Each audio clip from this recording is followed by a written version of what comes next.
It's the most critical ingredient for life and possibly the most valuable resource on your homestead, but collecting it, storing it, and getting it to where it's needed on the property is no easy task.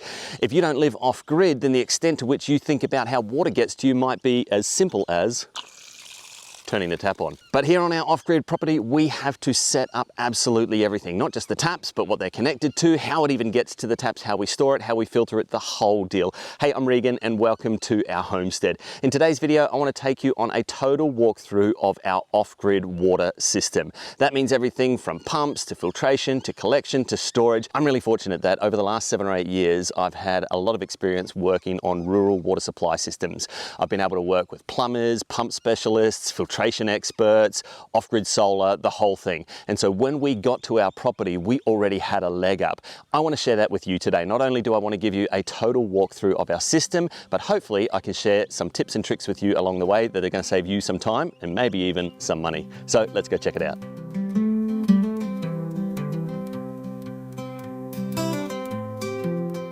Well, let's start with sources. Your two main sources are obviously going to be what's above you and what's below you. Now, that behind me is not a source of water, it's storage. So we'll get back to our dams in just a moment, but how it fills up is from what comes out of the sky. Rainwater is going to be your greatest source of water collection and probably one of your biggest considerations when it comes to setting up your off-grid homestead, especially initially. Now for us, that's not exactly true. It's one of the things that we checked out before even purchasing this property is what was the annual rainfall likely to be. And in our area, west of the Great Dividing Range, where we're temperate, semi-arid as far as climate goes, our annual rainfall is only about 600 to 700 millimeters per year. So that's that in inches. Not a lot, and we knew from the get-go that we could start with rainwater, but we weren't going to be able to count on it entirely, especially as we begin to develop and flesh out some of the agricultural projects that we want to get into on our homestead. So rainwater is a great start, but how do you collect it? Well, there's two main ways that we're collecting rainwater. Firstly, our landscape collects rainwater in our dams. So we're really lucky in that our property is this nice, gentle sloping valley-shaped property. So right through the middle of this property, we've got this really low spot that can collect water. And fortunately for us, it had already been turned into a couple of really large dams. In fact, we've got well over an acre of dam storage on the property. So that means as long as it's raining and as long as the water's flowing over the landscape, we've got an ability to capture it. Now, I've talked about this in other videos and you can check out some of the problems we've got with our landscape, but we are by no means maximizing that landscape rainfall collection ability on our property. In fact, we've got some serious problems that we need to address over the next few years that will help us to collect and store more rainwater. But dams, or ponds as they might be called in your area, are going to be one of your best ways to collect and store rainwater. But the second most obvious way to collect rainwater is going to be off your roof. Now, unfortunately in our situation, we're only just getting started. And so all of our buildings, our tiny home, our outbuildings like our sheds, they don't have sloped roofs. Not yet. So I haven't even bothered with gutters and rainwater storage tanks, but of course we will. As we begin to build out some of those facilities, we will consider rainwater storage, especially on those areas that are going to have a nice large roof space. The other source of water that we've got on our property is bore water or groundwater. So rainwater from above, bore water from below. Now a bore is not a very impressive thing. In fact, it's just a hole in the ground and you don't even get to see the hole because it gets capped off and this is all you ever see. Just over here, we've got a generator that's supplying power to it. So it's not permanently set up yet. That's something that will develop over time. But essentially right down deep in that hole, there is a submersible pump that's supplying groundwater. Now, we had to drill down quite a way out here. In fact, we went over 100 meters to get to a good supply of water.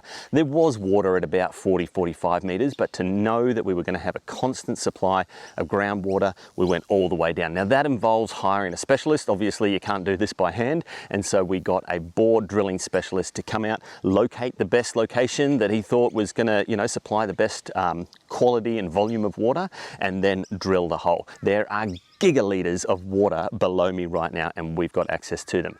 Now, how you use each of those sources of water on the property is going to depend on the quality and the content of the water. Obviously, your rainwater, well, both of them are a fresh water supply. Your rainwater is going to have really no contaminants in it until it hits the ground. And then, of course, because it's stored in a dam and then it's supplied after that, it's going to have organic contaminants in it.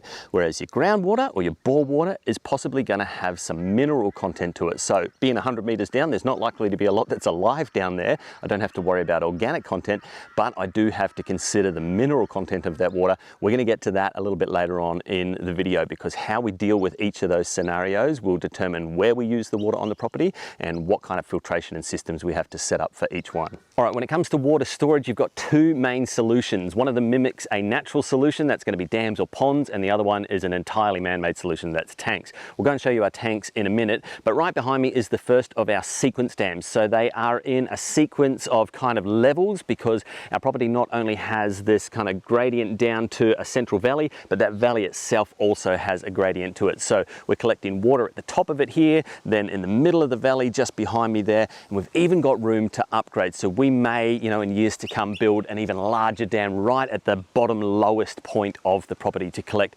even more water.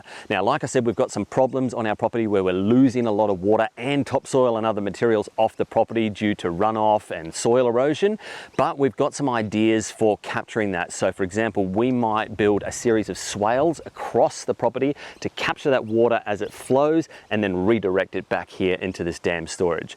Now, your one main problem with dam storage is going to be evaporation, and so we've got about 5,000 square meters of surface area. It's around about 2,500 square meters for each of the dams. In fact, it's probably even bigger than that when they're totally full, which they're not at the moment. Our evaporation rate in our area, and you can look this up for your area, is about 8 litres per square metre. So I'll see if I can do some conversions, and I'll put that here beside me. What that essentially means is I'm losing about 8 millimetres off the depth or level of the dam every single day. Now, you might kind of go, well, that's not a lot, but actually when you've got a surface area that's around about 5,000 square meters, it's about 40,000 liters of water that's disappearing every single day. In fact, that's equivalent to my 2 big main storage tanks of water disappearing into the atmosphere every single day. Now, we have got millions and millions of litres, and I think it's probably around about 3 or 4 million litres of water storage behind me. So, you know, as long as there's constant water coming into it, it's not a big issue. But here, our water is definitely seasonal. In our area, our main wet season is going to be across summer, with a little bit of rain throughout the year, but it means that they're really filling up across summer, and then they're slowly depleting throughout the rest of the year. Now, we have to bear that in mind. So when it comes to using our water, well, we could just use up the dam water, and then when it starts to get low and muddy and murky, well, then we just switch entirely to groundwater for that part of the year. Wouldn't be a huge issue. But we want to do fish in our dams, and that means we're going to need a constant water supply. So probably the easiest solution to that is going to be using the bore water or groundwater to top up the dams throughout the year when that rainfall isn't quite as high. What we're doing at the moment to prepare for that is we're taking a lot of records. So I've got measurements, we've put some sticks with measurements on them in the dams. We're paying real careful attention to just how much they go up or down with the rainfall events that we're getting, so that we can get a really clear understanding of just how many litres or thousands of litres, or probably tens of thousands or even millions of litres we're going to need to pump into those dams to keep them at a pretty constant level throughout the year. So that'll be an upgrade that we do. All right, let me take you up to our tanks and I'll show you our other water storage solution. So just to give you an idea of perspective, I'm actually walking across the dam wall that's between the highest dam, and the second dam. So this is our second dam behind me. Our tiny home is up the hill further there, and our bore is just kind of down at the edge of the dam. So it's about 20 meters away from the edge of the dam. That's the little dam behind me. That's the big dam. Well, when it's full, it's the big dam. And then further down the valley there, way beyond that dam wall, is the potential to create even more water storage there. I'll put all this in a bit of a drawing or a map, and we might make that available on our Patreon page. So if you want to jump on over there, you could check out, just to get an idea of the scale and how everything kind of fits together. So I'll take you up and show you our big storage tanks in just a moment, but they're actually a recent addition to our homestead here. When we got started, all we had were these IBC tanks. Now, they're not the best for water storage because they're clear, they can build up algae. So you do need to be really careful if you plan on using them for drinking water storage. But basically, we were pumping from our bore into these daily, and we were using it up daily. So there really wasn't an opportunity for organic material like algae to build up in them. They were a great way to get started, and they were nice and cheap. You just have to make make sure that you get food grade IBC tanks. So what I've got behind me are two 23,000 litre water tanks, poly tanks, and we've got them in Monument Grey, of course, because that's our colour scheme here. But what we've been able to do is put them nice and far up the hill. Now, we could probably get a little bit more elevation if we went even further back that way, but the further away from your facilities you get, obviously you need to run even more poly pipe. Now, that downhill run is important because what it means is I can do some of my water supply on just a simple gravity assist. That little 5 metre fall that I've got over that 50 metres means that I can kind of drizzle out water. So when it comes to things like the dripper line in my gardens that I'm doing irrigation on, I've actually got that on gravity only. I've got to run it for even longer, but there's no pump behind it supplying water pressure. And that's important because remember, we're off grid. So anytime I've got to get water to somewhere on the property, I either want to use gravity or a pump. And if I'm using a pump, I have to use power, and we make all our own power. So you've got to think about that. So I've got gravity water going to my greenhouse and my gardens, for example, but then we've got the water going from our tanks down to the back of our tiny home where we've got our pump set up, and that's what I want to show you next. All right, let's talk systems. So essentially we're talking about getting the water from your storage location to where it's needed. And so that's pipe work, that's pumps, and that's filtration.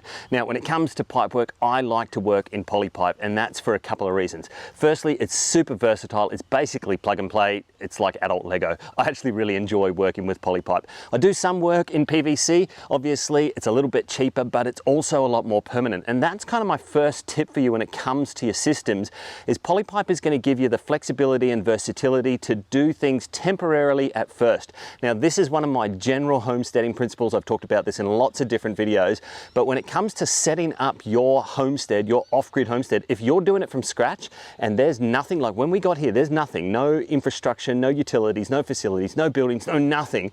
That means, well, you get to decide where everything goes, but it also means you have to decide where everything goes. And so when it comes to pipe work, my approach to that was to lay everything out above the ground first and make everything super accessible and movable so that we could test it, trial it, run things over a period of weeks and months before we committed to gluing a single bit of PVC pipe together or burying poly pipe below the ground. Everything was kind of in a temporary setup. So this pump here, yeah, it was about $350. It comes with a filter basket. I shouldn't even have to say this, but they're cheap pump, their Zito pump, doesn't come with a filter basket.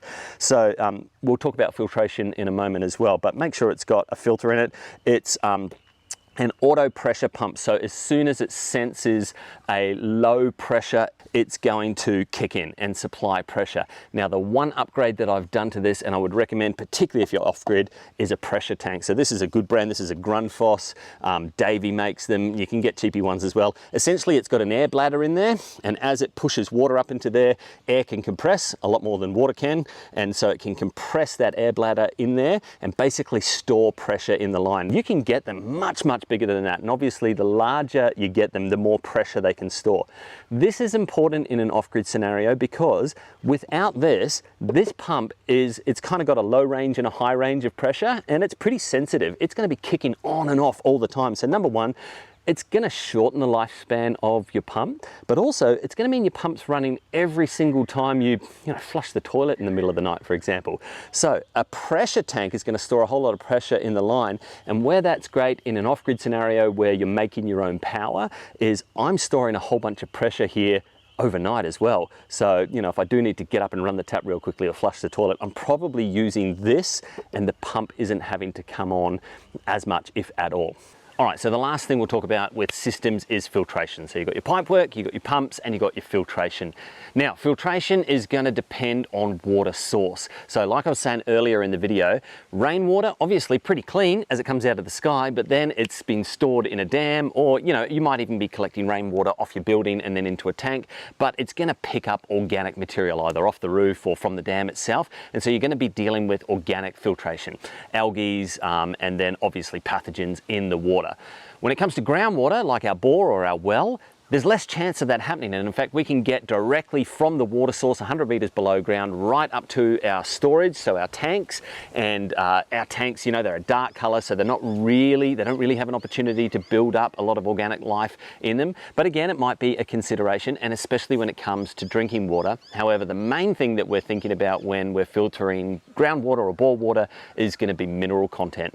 So in a moment I'm going to talk about that, because we've just ordered a water test kit, like a home test test kit so that we can test for some of the more common minerals and elements that you're going to find in home drinking water scenarios. I want to get an initial analysis just so that I know kind of what direction I'm heading in, because depending on what's in the water that we have to filter out is going to help determine what kind of filtration we need. But here's the basics. When it comes to drinking water, don't take any chances. Your under sink filters, and so those are, you know, your white kind of cartridge filters are going to be your easiest to install, but they're also not great for filtering large volumes of water right across your entire property. So great for drinking water, and I'd be putting one of those double units in. I've got a single one at the moment. We're going to add a second one in, and just have a look at the filter aisle in, again, like Bunnings or your pump place or wherever you buy your filtration from.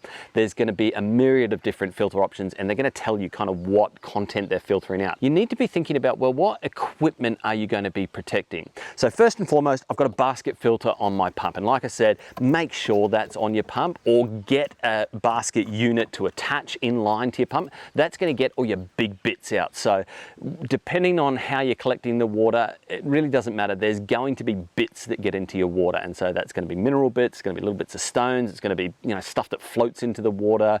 Even if you've got a leaf protection on your tanks, you'd be surprised how many bits, like little micro bits, get into your water. There's going to be a little filter on your instant gas water system if you've got one like that, so learn how to change that. That's filtration. It's a big, huge topic. It's probably a video in its own right, but really it comes down to knowing what's in your water, what you're filtering out, and what you're going to be using that water for. If you're drinking it, you want it as filtered as possible. If you're growing seedlings, you know, you don't want things like salt in there. If it's just for flushing your toilet, not a big, huge deal. If it's just for watering your lawn, you know, maybe it doesn't need to be filtered at all.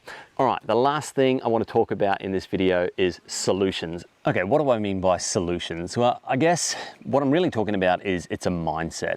And I've talked about this in other videos where, and I've even called it the Homesteader's mindset. It's really a mindset of understanding that you know, the buck stops with you. When you are setting up all of your own infrastructure, you're in charge. It's up to you to understand how it works. You might not necessarily do all the installation, but the more you can learn to do yourself. Look, DIY isn't always the best quality. It certainly isn't the cheapest, but it means you don't get stuck. If you are relying on professionals to do all the installation work for you, and look, sometimes you have to, sometimes legally you have to, sometimes just the skills gap is, you know, too large, so I understand that. But if you're relying on professional installation for every one of your facilities, utilities, systems that you have on your homestead, you're not going to know as much about how it works. And so when things inevitably do break down or don't go to plan, you're left with less options, and you do end up spending, you know, money on getting professionals out to help you resolve issues. I say all that to say, as much as possible, DIY everything you can so that you can learn everything you can. The fact that you're here on YouTube watching a video like this means you probably already think the way we do when it comes to this sort of stuff. Learn what you can, study, learn from people who are willing to share how they did things, and then have a go. All right, so speaking of, I've ordered this drinking water test kit. So our two big issues, which are no surprise to me, we've got sulfates in here at a pretty high rate, and we've got sodium chloride at a really high rate. And that kind of lines up with what our experience was. The water's slightly, my kids say it tastes thick, but it's got a slightly saltiness to it. So this is post-filtration. Wow, okay, sulfates, that has dealt with almost all those sulfates. Sodium chloride, now here's where we've still got a salt content in there. This one here is more like 500 to 1,000. So we've pulled some of that sodium chloride out of it. That's really interesting. Sodium chloride, 0. Our dam water does not have any salt in it. So that's really cool. If I was going to be drinking from either one of those water sources, knowing that I wasn't getting any of those chemical, mineral, components in my water would be really cool peace of mind. However, it's dam water. It's sitting there open to the elements. Look, it's getting natural UV treatment, and I took it from the top of the water, so it's getting, baked in sunlight every day. But there's stuff living in there there's animals around the edge of the dam, there's fish, there's yabbies, there's turtles, they're all pooping in the dam. There's going to be some organic components to that water. Well, that home water test kit was fascinating. There was just so much we learned from it, and a lot that I couldn't include on this video for the sake of time. We did a whole session, we recorded it all, but we went through all of the results kind of line by line, and then we used AI, so ChatGPT, to kind of interpret the results and make recommendations about like DIY systems that we could implement. I just couldn't fit it all in this video. So what I'm gonna do is actually, I'm gonna clip that video together as a separate video. I'll put it on our Patreon page, but I'll make it a free download. So you can jump over there. If you're interested in the detailed results of that water test kit, then you can jump over there and watch that video for free. But the long and short of it was, we did 3 water samples. We did bore water after a 10 micron filter, and dam water. And essentially we discovered what we already suspected, and that is salt is our main problem. And filtering it did, you know, a part-way solution, but there's more we can do. Dam water had no salt at all, but then we'll be dealing with organics. So we've got some ideas around how we can make all of that work together and improve our off-grid water supply system even more. So there'll be a new filter design and implementation sometime this year. That'll be another video, I guess, so watch out for that. But I'm keen to know, what were your questions? What didn't I get to in this video when it comes to setting up a complete DIY off-grid water system from scratch? Were there questions that you had that I didn't answer? Or what have you learned? Have you done work similar to this before and you've kind of learned some tips and tricks? Hit us up down in the comments below. I love getting into that comment section after a video and having a chat with you. So I'll be there waiting, but until next week, we'll see you later.